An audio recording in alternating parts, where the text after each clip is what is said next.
जीव विज्ञान यानी बायोलॉजी जीवन का विज्ञान है। यह बहुत ही इंटरेस्टिंग और कॉन्स्टेंटली चेंजिंग फील्ड है। इसमें छोटे से छोटे बैक्टीरिया से लेकर बड़े से बड़े व्हेल तक सभी लिविंग ऑर्गेनिजम्स की स्टडी शामिल है।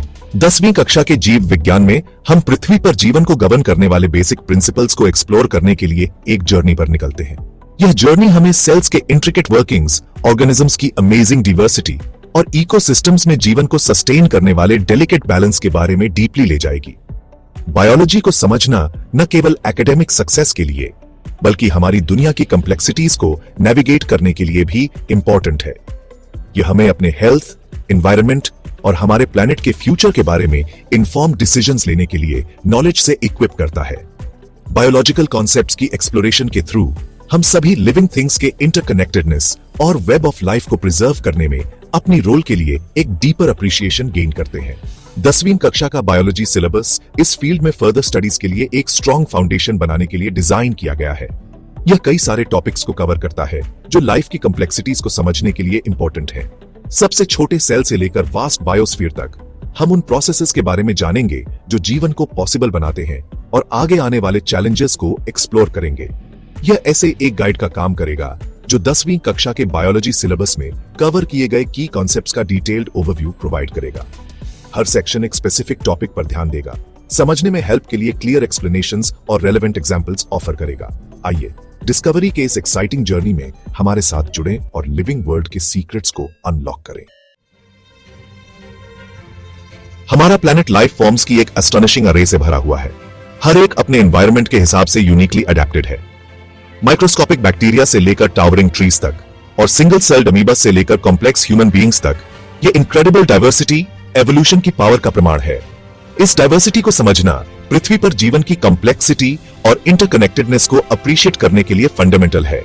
लिविंग ऑर्गेनिजम्स का क्लासिफिकेशन एक वास्ट और इंट्रिकेट फील्ड है, जहां साइंटिस्ट्स कॉन्स्टेंटली डिफरेंट स्पीसीज के बीच रिलेशनशिप्स की हमारी अंडरस्टैंडिंग को रिफाइन कर रहे हैं। 10वीं कक्षा के बायोलॉजी के लिए हम एक सिंप्लीफाइड सिस्टम पर फोकस करते हैं जो ऑर्गेनिजम्स को शेयर्ड कैरेक्टरिस्टिक्स के बेस्ड कैटेगराइज करता है। यह सिस्टम ब्रॉडली जीवन को 5 किंगडम्स में डिवाइड करता है: मोनेरा, प्रोटिस्टा, फंगी, प्लांटी और एनिमेलिया। आइए कुछ एग्जांपल्स देखें। प्लांट किंगडम, प्लांटी में हमारे आसपास दिखने वाले सभी ट्रीज, फ्लावर्स और फर्न्स शामिल हैं। इन ऑर्गेनिजम्स में फोटोसिंथेसिस के थ्रू अपना फूड प्रोड्यूस करने की एबिलिटी होती है। एनिमल किंगडम, एनिमेलिया में इंसेक्ट्स से लेकर एलिफेंट्स तक क्रीचर्स की एक वास्ट रेंज शामिल है जो सभी मूव करने और एनर्जी के लिए दूसरे ऑर्गेनिजम्स को कंज्यूम करने की अपनी एबिलिटी से कैरेक्टराइज्ड होते हैं। बैक्टीरिया जो मोनेरा किंगडम से बिलोंग करते हैं, सिंगल सेल्ड ऑर्गेनिजम्स हैं जो न्यूट्रिएंट साइक्लिंग और डीकंपोजिशन में वाइटल रोल्स प्ले करते हैं। फंजाई जैसे मशरूम्स और मोल्ड्स डेड ऑर्गेनिक मैटर को ब्रेक डाउन करके न्यूट्रिएंट्स प्राप्त करते हैं। प्रोटिस्ट्स, एल्गे और अमीबा सहित एक डाइवर्स ग्रुप प्लांट्स और एनिमल्स दोनों के कैरेक्टरिस्टिक्स एग्जिबिट करते हैं। हर किंगडम के कैरेक्टरिस्टिक्स और एग्जांपल्स को स्टडी करके हम डिफरेंट लाइफ फॉर्म्स और उनके इकोलॉजिकल रोल्स के बीच एवोल्यूशनरी रिलेशनशिप्स की डीपर अंडरस्टैंडिंग गेन करते हैं। यह नॉलेज लाइफ के इंटरकनेक्टेडनेस और बायोडाइवर्सिटी कंजर्वेशन की इंपॉर्टेंस को अप्रिशिएट करने के लिए एसेंशियल है। जैसे एक घर ईंटों से बनता है, वैसे ही सभी लिविंग ऑर्गेनिजम्स मूल बिल्डिंग ब्लॉक्स से बने होते हैं जिन्हें सेल्स कहते हैं। ये माइक्रोस्कोपिक यूनिट्स फॉर्म और फंक्शन में इनक्रेडिबली डाइवर्स होने के बावजूद कुछ कॉमन कैरेक्टरिस्टिक्स शेयर करते हैं। सेल्स के स्ट्रक्चर और फंक्शन को समझना उन प्रोसेसेस को समझने के लिए क्रूशियल है जो जीवन को सस्टेन करते हैं। सेल्स को ब्रॉडली 2 टाइप्स में क्लासिफाई किया जा सकता है: प्रोकैरियोटिक और यूकैरियोटिक।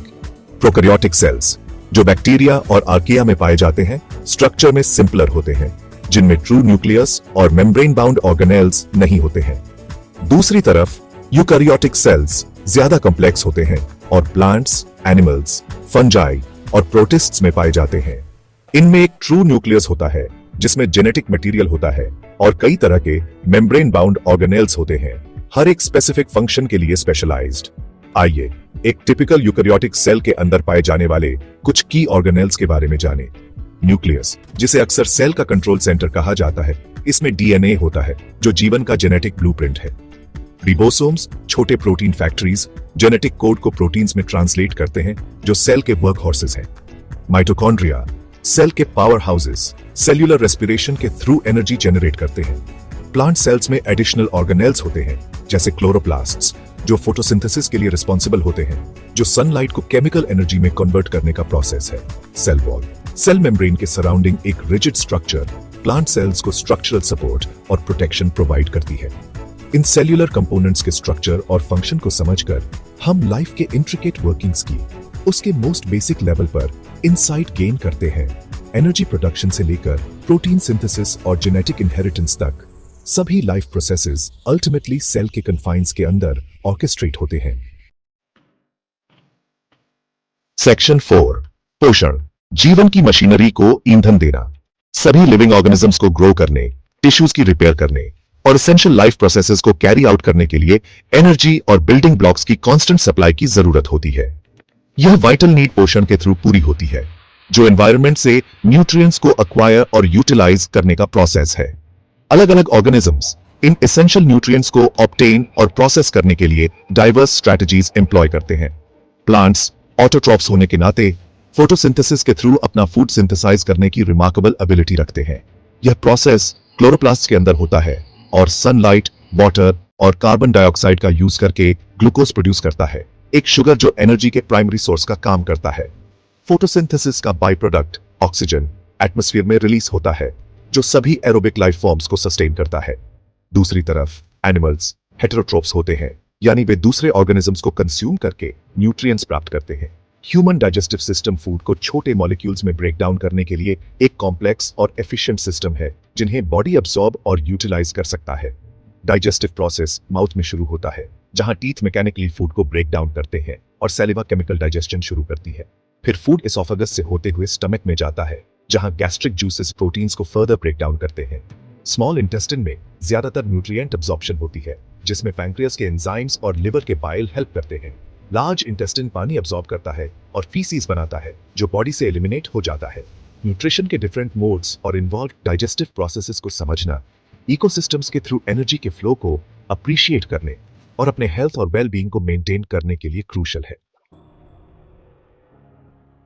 सेक्शन 5, श्वसन और परिसंचरण, जीवन की सांस और नाड़ी। एक बस्टलिंग सिटी की इमेजिन करो जो एक्टिविटी से भरा हुआ है। जैसे एक सिटी को एनर्जी की कांस्टेंट सप्लाई और गुड्स एंड सर्विसेज को ट्रांसपोर्ट करने के लिए एक सिस्टम की जरूरत होती है, वैसे ही हमारी बॉडी को सेल्स तक ऑक्सीजन और न्यूट्रिएंट्स डिलीवर करने और वेस्ट प्रोडक्ट्स को रिमूव करने के लिए एफिशिएंट मैकेनिज्म्स की जरूरत होती है। यहीं पर रेस्पिरेशन और सर्कुलेशन काम आते हैं। रेस्पिरेशन, जिसे अक्सर ब्रीदिंग से एसोसिएट किया जाता है, एक कॉम्प्लेक्स प्रोसेस है जिसमें गैसेस का एक्सचेंज और फूड से एनर्जी का रिलीज शामिल है। ह्यूमंस में रेस्पिरेटरी सिस्टम, जिसमें लंग्स, ट्रेचिया और डायाफ्राम शामिल है, ऑक्सीजन के इनटेक और कार्बन डाइऑक्साइड के एक्सपल्शन को फैसिलिटेट करता है। ऑक्सीजन नोज और माउथ के थ्रू इनहेल किया जाता है, ट्रेचिया से नीचे लंग्स में जाता है, जहां यह ब्लड स्ट्रीम में डिफ्यूज हो जाता है। सर्कुलेटरी सिस्टम, हार्ट द्वारा पावर्ड ब्लड वेसल्स का एक वास्ट नेटवर्क, बॉडी के इंटरनल ट्रांसपोर्ट सिस्टम का काम करता है। ब्लड एक specialised fluid oxygen, nutrients, hormones और इम्यून सेल्स को बॉडी के हर सेल तक कैरी करता है। यह वेस्ट प्रोडक्ट्स जैसे कार्बन डाइऑक्साइड को भी कलेक्ट करता है और उन्हें एलिमिनेशन के लिए लंग्स और किडनीज तक ट्रांसपोर्ट करता है। हार्ट एक मस्कुलर पंप ब्लड को पूरे बॉडी में प्रोपल करता है। आर्टरीज ऑक्सीजनेटेड ब्लड को हार्ट से दूर ले जाती है, जबकि वेन्स डीऑक्सीजनेटेड ब्लड को वापस हार्ट में लाती है। टाइनी कैपिलरीज आर्टरीज और वेन्स को कनेक्ट करते हुए ब्लड और सेल्स के बीच गैसेस और न्यूट्रिएंट्स के एक्सचेंज को फैसिलिटेट करते हैं। रेस्पिरेटरी और सर्कुलेटरी सिस्टम्स की कोऑर्डिनेटेड एक्शन बॉडी के हर सेल को ऑक्सीजन और न्यूट्रिएंट्स की कांस्टेंट सप्लाई इंश्योर करती है, जिससे हम मूव कर पाते हैं, थिंक कर पाते हैं और सभी वाइटल फंक्शंस परफॉर्म कर पाते हैं। सिस्टम्स को समझना हमारे हेल्थ को मेंटेन करने और हमारे बॉडी की इंट्रिकेट वर्किंग्स को अप्रिशिएट करने के लिए क्रिटिकल है।